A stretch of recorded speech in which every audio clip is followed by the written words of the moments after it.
Todd Young Online presents Young Tales. Tales for the young and the young at heart. Today's story,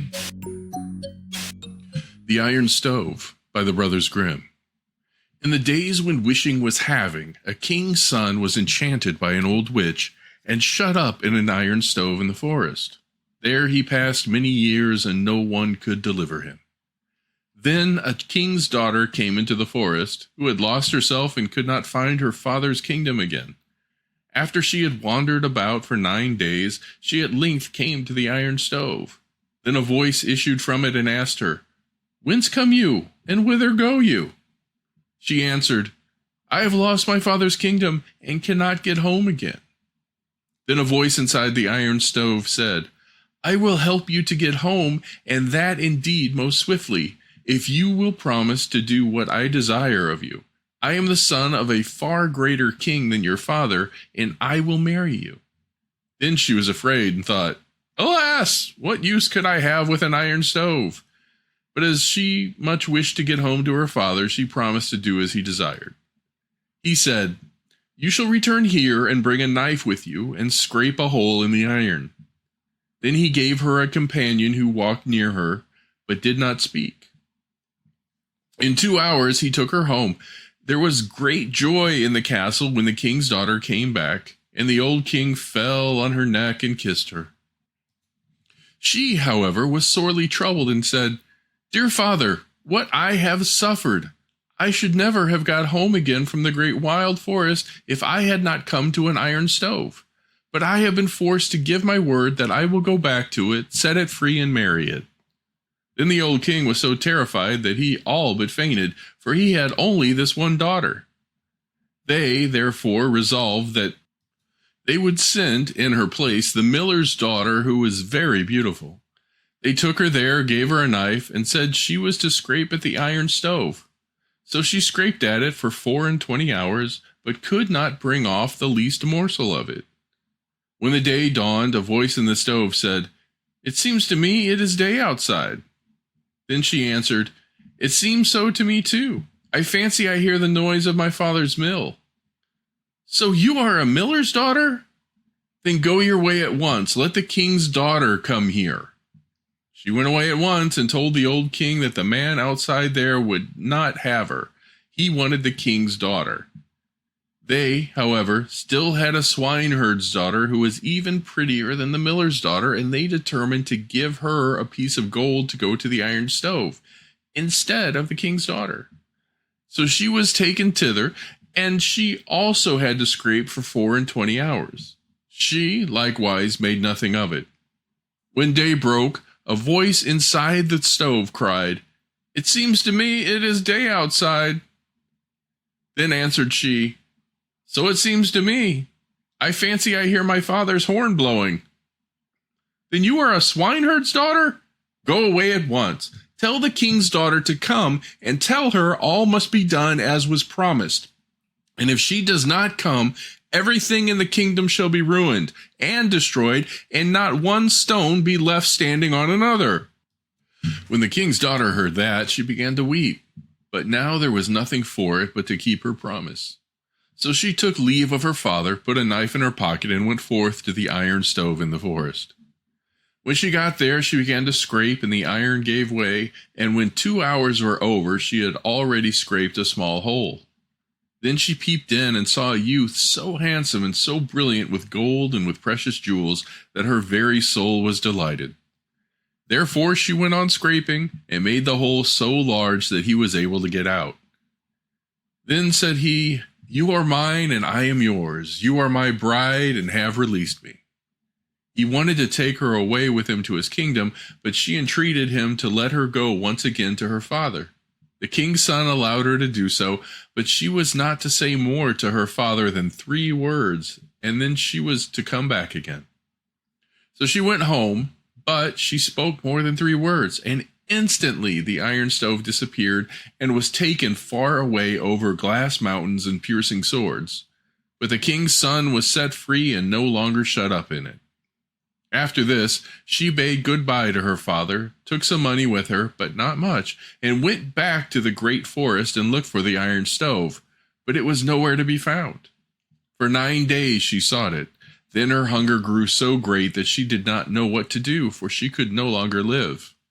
When it was evening, she seated herself in a small tree and made up her mind to spend the night there, as she was afraid of wild beasts. When midnight drew near, she saw in the distance a small light and thought, "Ah, there, I may be saved."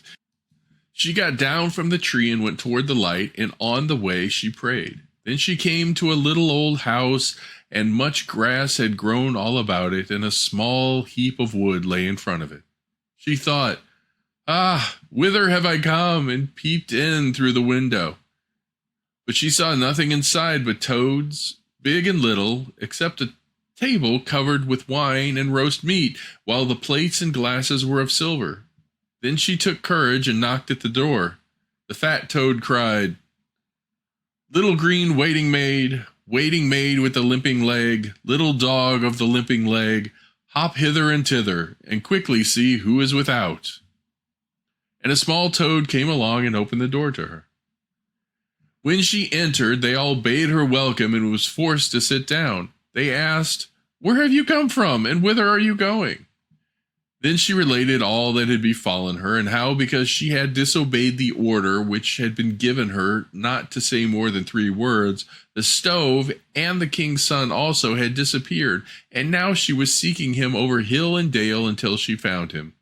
At that, the old fat one said, "Little green waiting maid with the limping leg, little dog of the limping leg, hop hither and thither, and bring me the great box." Then the little one went and brought the box. After this, they gave her meat and drink, and took her to a well-made bed, which felt like silk and velvet. She laid herself therein, in God's name, and slept. When morning came, she arose, and the old toad gave her 3 needles out of the great box, which she was to take with her. They would be needed by her, for she had to cross a high glass mountain, and go over 3 piercing swords and a lake. If she did all this, she would get her lover back again. Then she gave her 3 things which she was to take the greatest care of, namely 3 large needles, a plow wheel, and 3 nuts. With these she traveled onwards, and when she came to the glass mountain, which was so slippery, she stuck the 3 needles first behind her feet and then before them, and so got over it. And when she was over it, she hid them in a place which she marked carefully. After this she came to the 3 piercing swords, and then she seated herself on the plow wheel and rolled over them. At last she arrived in front of a great lake, and when she crossed it, she came to a large and beautiful castle. She went in and asked for a place. She knew, however, that the king's son, whom she had released from the iron stove in the great forest, was in the castle.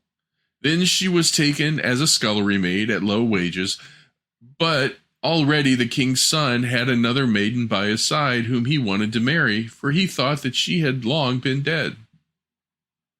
In the evening, when she had washed up and was done, she felt in her pocket and found the 3 nuts which the old toad had given her. She cracked one of these with her teeth and was going to eat the kernel when, lo and behold, there was a stately royal garment in it. But when the bride heard of this, she came and asked for the dress and wanted to buy it, and said, "It is not a dress for a servant girl." She said no, she would not sell it, but if the bride would grant her one thing, she should have it, and that was leave to sleep one night in her bridegroom's chamber. The bride gave her permission because the dress was so pretty, and she had never had one like it. When it was evening, she said to her bridegroom, "That silly girl will sleep in your room."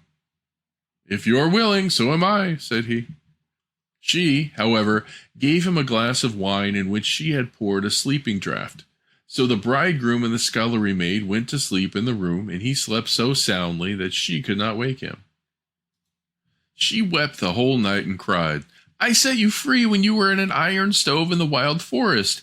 I sought you and walked over a glass mountain and 3 sharp swords and a great lake before I found you, and yet you will not hear me." The servants sat by the chamber door and heard how she thus wept the whole night through, and in the morning they told it to their lord. At the next evening, when she had washed up, she opened the 2nd nut, and a far more beautiful dress was within it. When the bride beheld it, she wished to buy that also, but the girl would not take money and begged that she might once again sleep in the bridegroom's chamber. The bride, however, gave him a sleeping drink, and he slept so soundly that he could hear nothing.